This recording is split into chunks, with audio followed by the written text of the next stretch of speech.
If Samuel Rutherford could come back to life and see the situation in the United Kingdom today, what would he say, Matthew? I think he would say that we've simply replaced the tyranny of a monarchy that goes beyond and contrary to God's law with a democracy that does that too.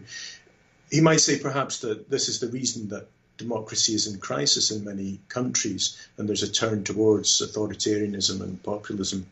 And maybe God's taking away the restraints to show us what happens when we reject his authority.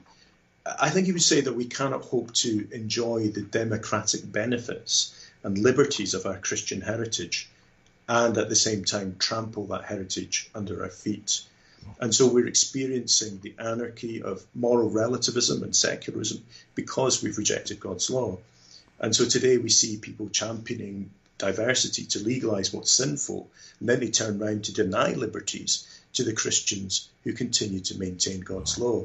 And so the state then comes to reward those who break God's law and punish those who uphold it, which is the reverse of Romans 13. In fact, it's the perfect example of tyranny. And it's inevitable when God's law is rejected. And I think he would also challenge the timidity of the church. And perhaps that's in what David was saying. The church can be sometimes weak.